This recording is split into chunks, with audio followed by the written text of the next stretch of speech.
So, well, thank you very much, everyone, for coming. We have another session of the seminar, and this time, Carol Suhan from the engineering school has several visitors, and they're all doing different seminars during the week, I think. And this time we have Nicolas Issa. He's from India, in France, and he's going to be talking about maintaining balanced trees for structured distributed streaming systems. So, thank you very much. Thank you. Thank you, Nicolas, and wanted to give this conference. Thank you for the introduction. So, I should just say I will speak about some algorithm to maintain balanced tree with motivation in streaming systems. I will explain it just a bit. It's a joint work with Frédéric Giroir, Remigius Modrzejewski, and Stefan Perennes. So Frédéric Giroir and Stefan Perennes are working in the same team as I at INRIA and Sophia Antipolis, and Remigius is a former PhD student.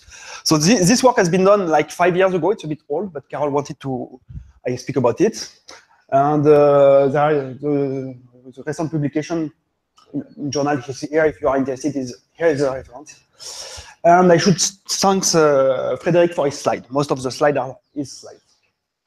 Here is just a picture of where INRIA is, where we are working. So in France, in south of France, close to Nice. And it's just to see that we are working like you in a beautiful place. Okay, so let's start. So what is the context? The context is live distributed streaming. So like I guess everyone is using when you want to look at a football game or something like that, or a race or something, and you can look at it on the internet by streaming. Sorry? Oh, the seminar, exactly, exactly. And it is done in a distributed way. And of course, you can interrupt me whenever you want, ask questions, and so. So it is done in a distributed way.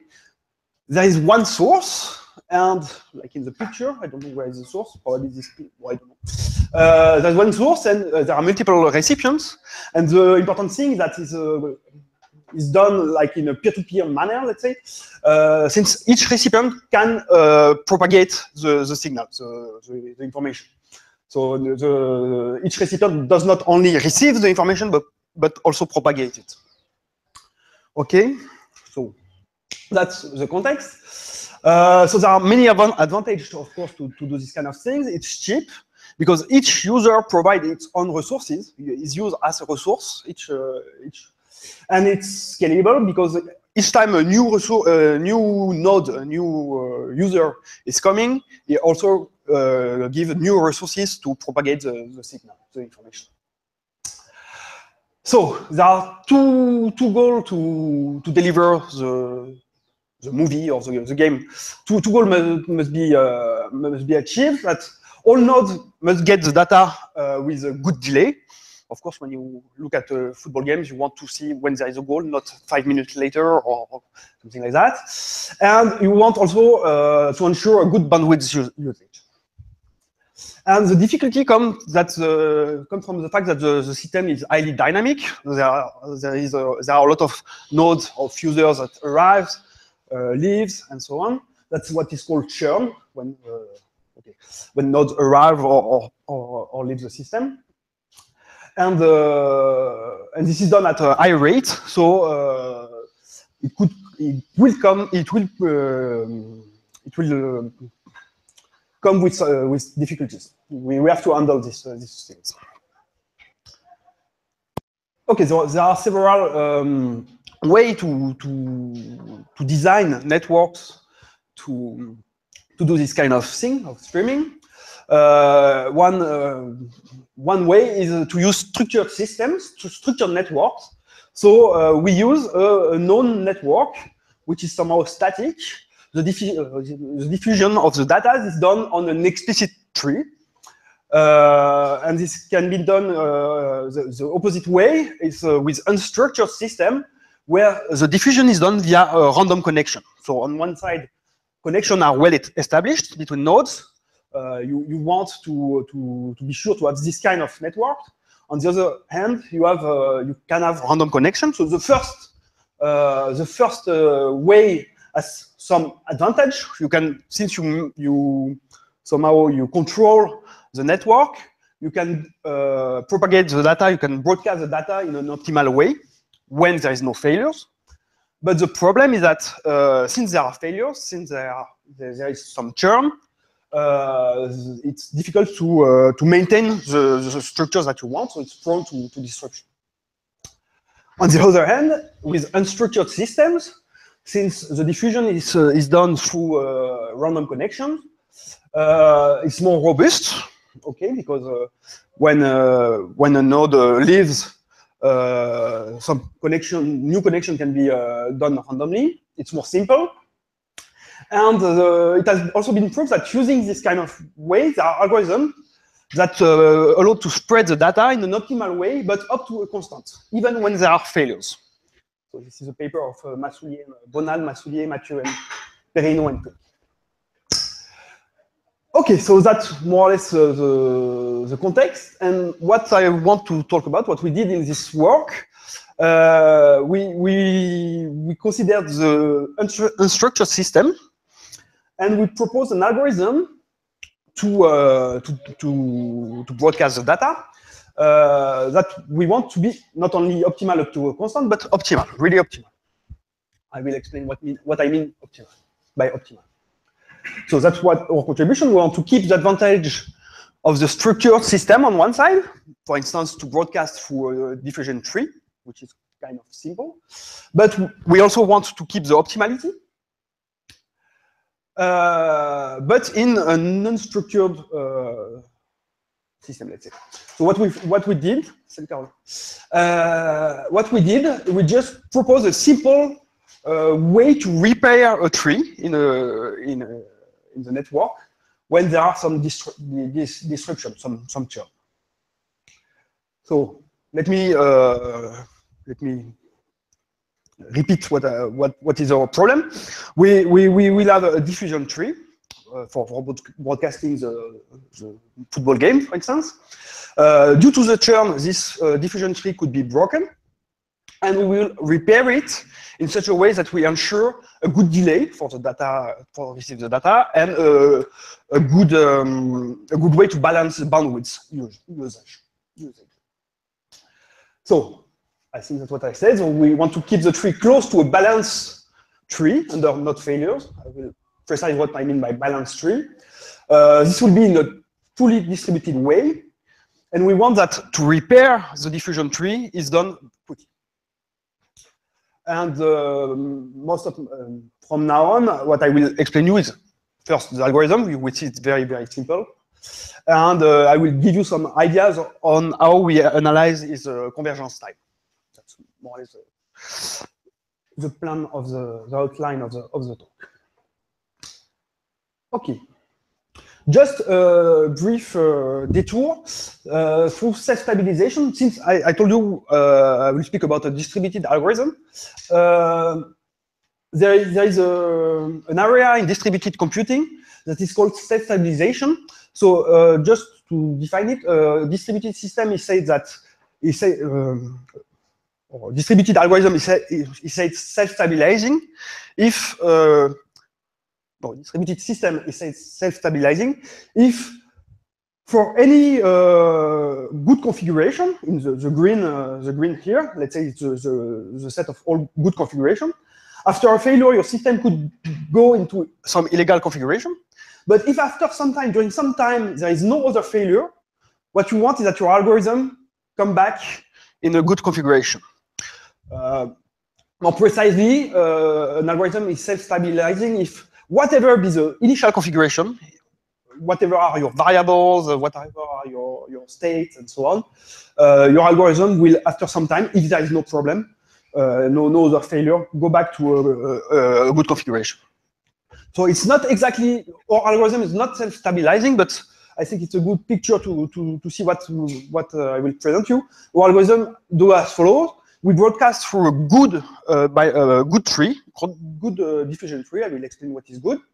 At some point, there is some churn, so the tree becomes anything. The diffusion tree becomes not good, and our algorithm, under the assumption that there are no failure too soon, let's say, will repair our tree to obtain another time a good diffusion tree. That's the point. Okay.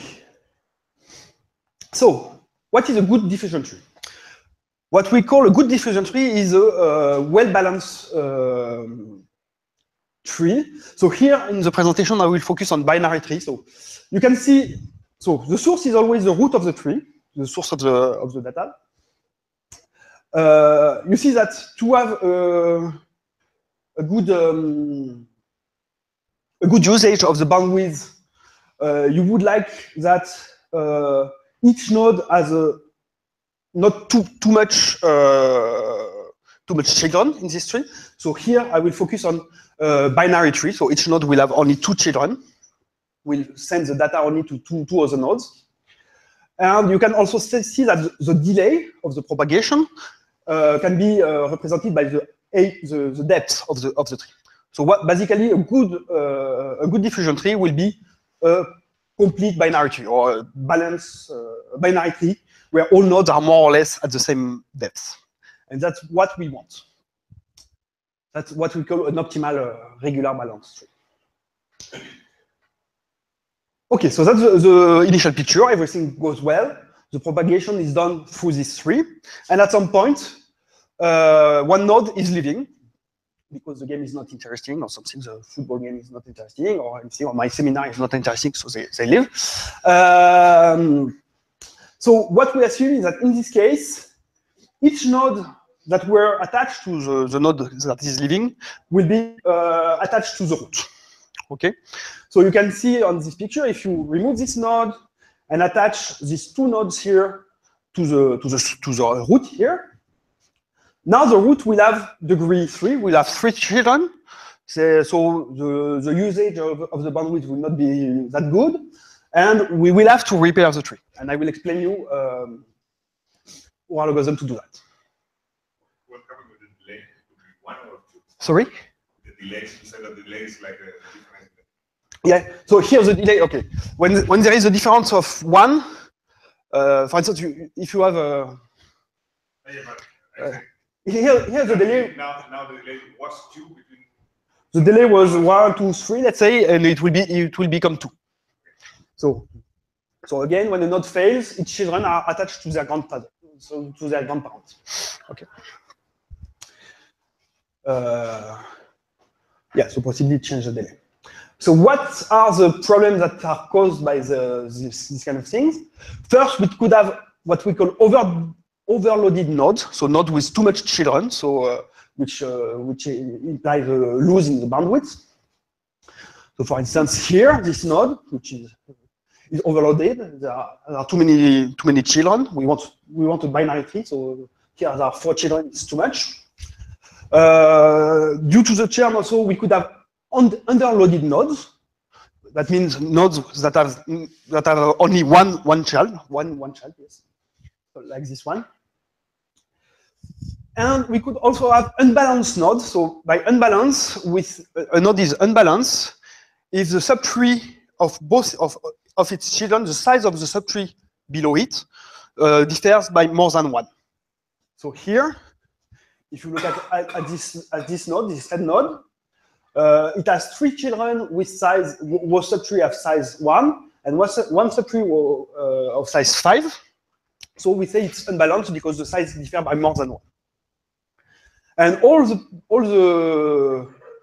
goal of our algorithm is to repair somehow these 3 problems. So first, we don't want overloaded nodes, so we don't want nodes that have more than 2 children. We don't want, when it's possible, we don't want underloaded nodes, so nodes that have only 1 children. And we want the tree to be as balanced as possible. Okay, so in other words, basically, we want a complete binary tree. And to do this, our algorithm, we will see now it is very, very simple. It will use 3 procedures. One which is called push, that will deal with the first problem, overloaded nodes. One which is called pull, which will deal with the second problem, underloaded node. And the last one, which is called swap, to deal with the unbalanced node. I will give you an example full example of the algorithm so that you can see how it works. So here, as I said, we deal with a distributed algorithm. So I need to tell you what each node knows about the environment. So each node will know its grandfather. Of course, he will know its father, its parents. He will know its grandparents also. So it can be easily done in distributed way. You just propagate two messages. It's easy. It knows its degree, of course. And each node knows also its subtree size, which can be done easily in distributed ways. And all operations that I will explain you only need this information, no more. And as I told you, there are 3 possible operations: push, pull, swap. So at each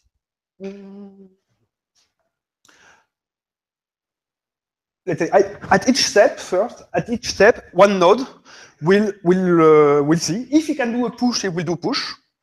If not, and he can do a pull, he will do a pull. If not, and he can do a swap, he will do a swap. I will explain all this operation in detail, but that's more or less the same. The thing. So the time is discretized in rounds. So here I want to explain you, let's say the model of asynchronicity or synchronicity, how we deal with that. So we discretize the time in rounds. During each round, every vertex, every node will do one of these operations. And to model the fact that it is a worst case analysis, or rather to model the fact that we want that our algorithm works, whatever be the way it works, we use an adversary model. So at each round, an adversary will choose an arbitrary order of the vertices, and the nodes will apply their operation in this order. So the only hypothesis that is maybe a bit that we can discuss is that at each round, every node does exactly one operation, but the ordering of this operation is given by an adversary. Okay. And the last thing is what I said before. When it is its turn, a node will execute one of these operations if he can do it. Okay, so I will explain you now the process on an example. So let's say we start from this unbalanced tree. So as I told you, the time is discretized in rounds. So at the first round, an adversary will choose an order among the nodes. Let's say a permutation of the nodes. So let's say this one. And in order now, the nodes will apply their operation. So what are the operations? So the first node here is the root. When a node is overloaded, remind that it means that it has too many children, it will do what we call a push operation. So a push operation, simply, intuitively, you have too many children, so you take one and you push it below. That's what, so it is overloaded, that's what I just said. He has too many children, he will push it below. So this is a general picture. Here, you have a vertex V that has too many children. He will take one, let's say this one, the smallest one, if I remember well, and he will push it below, so he will make here vk plus 1 to be now a child of vk. So on this example, the root, the red root here, will take one of its small children, the blue one, and will push it toward another small child. And that's what we call the push operation. So, okay. That was the operation done by the first vertex. Now, the first vertex has been done. We look at the second vertex, which is here. It is its turn. Let's see what happens. So here, the second vertex is underloaded. And in the case of a vertex that is underloaded, it will do what we called a pull operation. An underloaded node has not enough children, only one actually, or wait, only one. So it will take one of its grandchild, and pull it. That's what we call pull operation. So here is a general picture. here V has only one child. He will take one of its grandchildren here A and pull it. So A now will become its own child. And on this example here, on the node 2, take its only grandchild, the blue node, and pull it toward it, which gives that. So that's the second possible operation. So we continue. Now 1 and 2 have done their own operation. The next node is 3. 3 is also underloaded, so we'll do a pull operation. I guess he will take this one. Yes, pull it, the blue one. Okay, so 3 has done a pull operation. Now, where is 4? 4 is a leave. It's okay. It's not overloaded. It's not underloaded because he has no children. It's balanced. He has no children, so he has nothing to do. So he does nothing. The same thing for the node from 5 to 9, and we did each node did its own operation for the first round. So now it's a second round. So again, we take an arbitrary permutation. The adversary chooses whatever he wants, any permutation, and the process repeats. Okay, so let's see what. So now the node 1 is this one. It's not overloaded. It has 2 children. It's not underloaded because it has 2 children. It's balanced because its 2 subtrees have the same size. I remind you that unbalanced means the 2 subtrees, their size differ by more than 1. Here they are exactly the same size, so 1 normally has nothing to do. Yeah. Then 2 is still overloaded. So when you are overloaded, you push one of your child below. That's what is done here. And okay, and now, okay, let's come back. So here, so just to see, so 1 is here, 2 is here. So this node has already done its action. This is node 2. And if you look at every other node, they are neither overloaded nor underloaded, and they are all balanced. So they do nothing. So that's the end of the second round. And now, let's see the last round, the third round here. You see that the node, so there is a new permutation of the node. Here we took this one. You see that the root here is unbalanced. The size of its subtree differ by more than 1. The right subtree has size 5, the left subtree has size 3. And in that case, we will do the third operation, which is called swap. So what is swap operation? So the general picture is here again. We will take, so the node V is unbalanced.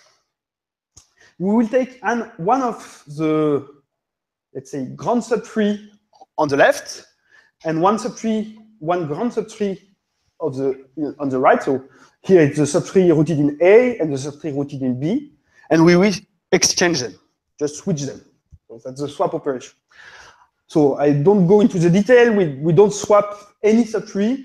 We swap them in order to make the difference between the size of the 2 subtrees rooted here in V1 and Vk as small as possible. Okay. So in that case, in this example, we will exchange the subtree rooted in 6 and the subtree rooted in 5. So subtree rooted in 5 is empty, but it's a subtree. And it gives that. And here we reach a subtree which is balanced. Binary subtree. So there are no overloaded nodes, no underloaded nodes, and all nodes are balanced. Was it clear, the algorithm? The algorithm is rather simple. I mean, how do you choose which one? So, we choose it in such a way that if you look at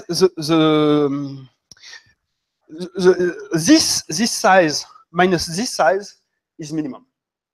So the difference between the size of the 2 subtrees is minimum. It is combinatorial, so it can be very large tree. Many Oh no, because here you have a look. You have let's say you have a n choice here of the tree, n choice here, so it's n squared choices. So just look at all the choices.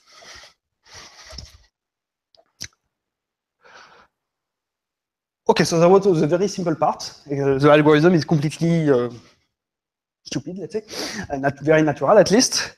The difficult part is the analysis of it. Don't worry. So here we arrive at a balanced tree.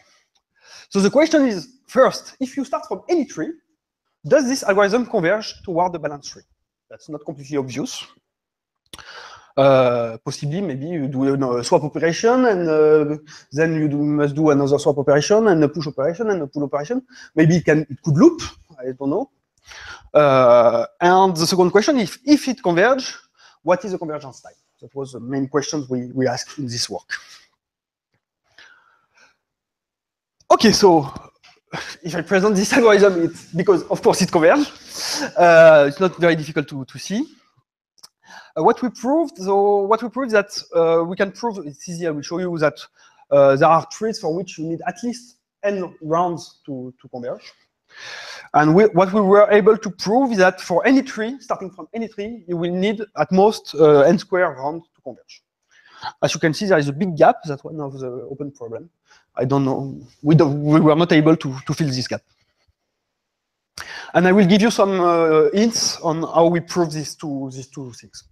So the first lemma, lemma 1, the lower bound is really easy. Just look at this star. Remember that at each round, it's an adversary that chooses what is the ordering. So if I'm an adversary and I'm not nice, I will first choose all the leaves. All the leaves have nothing to do. Then you choose the root. So the root has to push. And again, you choose all the leaves somehow, and the root at the end. So of course the root will need to push n times. So you will need n rounds at least. So it's very simple. It's very simple, but we have not been able to find a better lower bound. So, okay. The upper bound is more difficult. So here I will sketch the proof of, I will try to explain you why the balancing process managed with any tree in at most n square rounds, O of n square rounds. Okay, so the first lemma is after n rounds, you will have finished all push operations. So I just put the picture to remind you what is a push operation. You have an overloaded node V. It has too many children, and you will take one of its children and push it.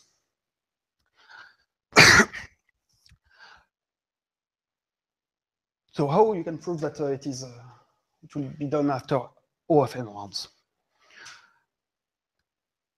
Actually, all lemmas I will present you, there are only 3 lemmas, don't worry, it will not be very technical. In all lemmas, we use some potential function. We define a good potential function, and we show that the potential function decreases at each step, and then we can bound the number of steps, of rounds. So here, the potential function is very simple. Maybe I should have said something. Look at this operation, the push operation. What happens to V? V, its degree, when it did a push operation, its degree decreases. Is it possible that after a push operation, the degree of a node increases?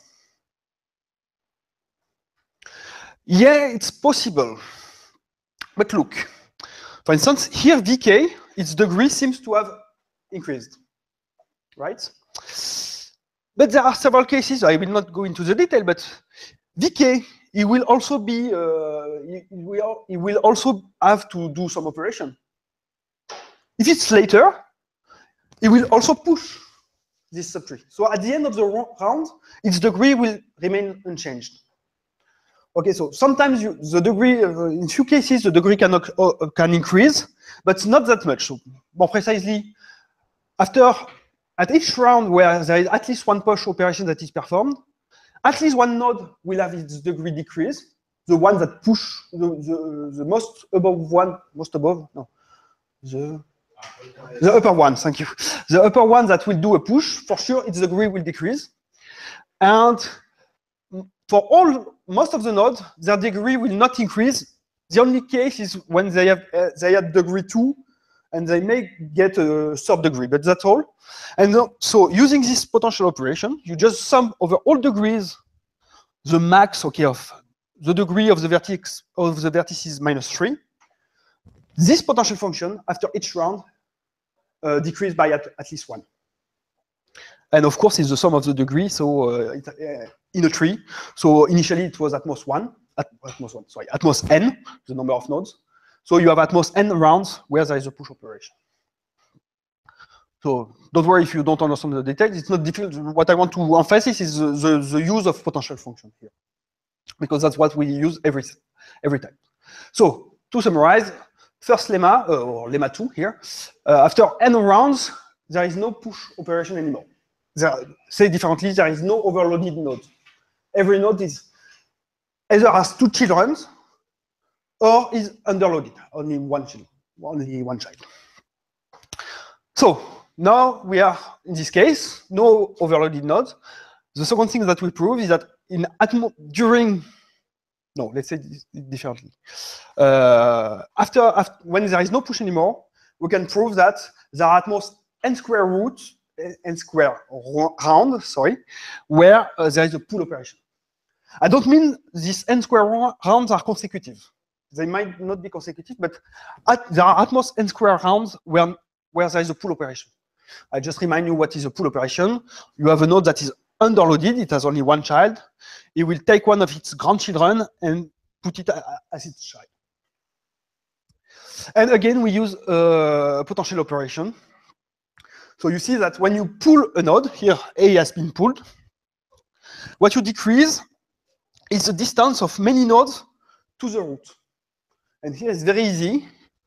If you take as potential function the sum on all V of the distance between V and the root, each time you have a pull operation, you decrease strictly this potential function.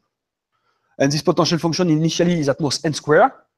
So in at most n square round, there are at most n square rounds where you have a pull operation. Good. Okay, so now the very technical part is for swap operation. Maybe not really complicated, but very boring and technical.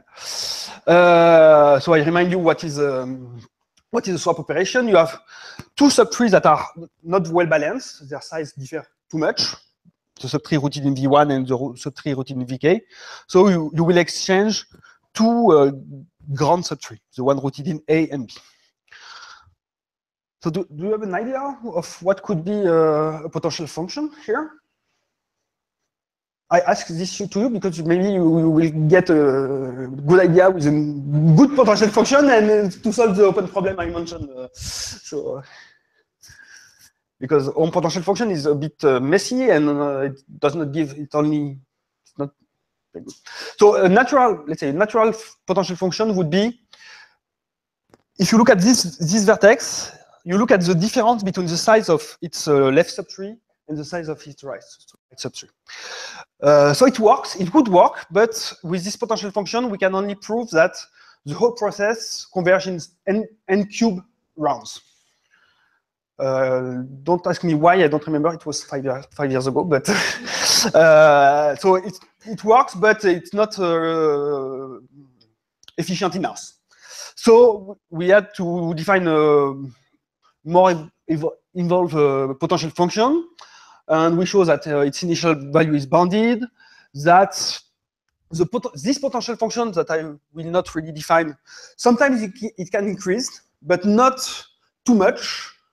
And after a while, it will strictly decrease. So, especially when there is no pull or pull.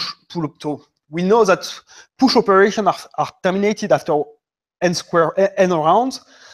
We also know that there are at most O of n square rounds with pull operations. So after some time, there is no push and pull operations. And from this time, we will always strictly decrease the potential function. It's really badly said, but that's more or less the idea. So just an idea of what is this potential function. We define EI here as the mean size of the subtree at distance I from the root in a balanced tree with n node. Okay. What does that mean? So you look at a balanced subtree, you look at a node at distance I from the root, what is its mean size. Why I say mean? Because here it's good. I have exactly the good number of nodes to have a balanced subtree, but I could have one leaf here, one leaf here. So I just need the mean size. But intuitively, that's the size that you want your subtree as. And the potential function is the difference between the actual size of your subtree minus this mean size. And the potential function of all trees is the sum for all nodes of this. So if you look at this example here, so at level 0, so it seems that there are 15 nodes. At level 0, the size of the subtree is 15. At level 1, you would like that your subtree have size 7, and you divide by 2 each time, of course. And so, okay, you can just apply this, and this is the potential function. I will not go further into the detail. It's so if you have an idea of a better potential function, please. Okay, so that was the idea of the proof that our process converge, and it converged in O of n square rounds. So again, we prove a lower bound of n rounds and an upper bound of n square rounds. So we don't know what is the good solution, the real solution, the optimal solution. So since we were not able to obtain the tight bounds for the previous algorithm, we just try to add some knowledge to the nodes. So we change a bit the algorithm, adding to each node some knowledge. So now the process is exactly the same, but a node will perform an operation, pull, push, or swap, only if all of its subtrees are already balanced. So somehow we start from the bottom and we balance the subtree, and when all your subtrees are balanced, then you can start working. And with this additional property, here we can prove that first this new process converges in n log n rounds, and that it is tight up to a constant. We have an example. Actually, if you start from a pass, it's written, yes. If you start from a pass, it will converge. You will need n log n rounds for this algorithm to converge. Okay, so that's it.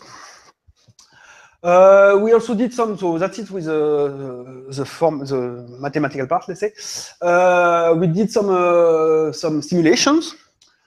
So starting from random trees, we count the number of rounds that it takes to obtain a balanced tree. And in the simulation, here is the result. So it looks like it's the convergence time is more logarithmic in average. So even if the worst case that we were able to prove is at most n square, in average it seems that it is logarithmic, but we were not able to prove it.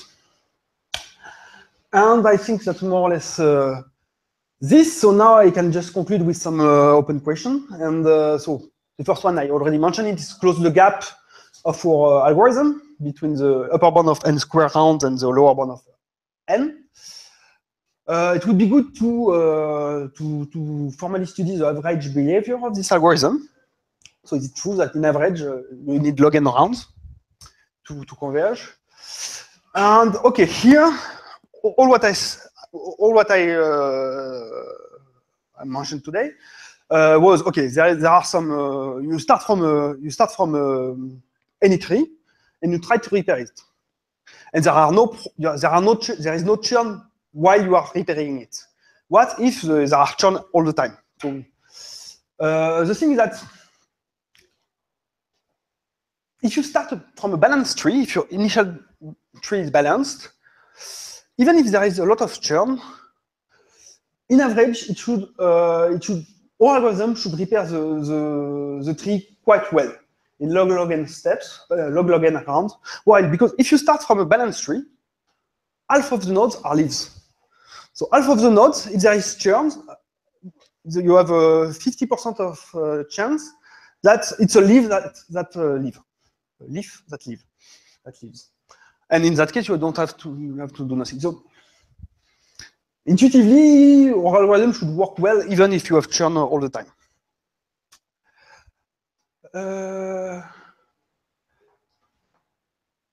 Okay, so we could also look at other metrics. I speak about the degree, the depth of the tree, but you could look at the number of overloaded nodes or height and so on. Probably one of the most interesting things is what happens, because in practice you have several trees. You have several diffusion trees. What happens if you do the repairing process through these several diffusion trees? And that's it. So thank you for your attention.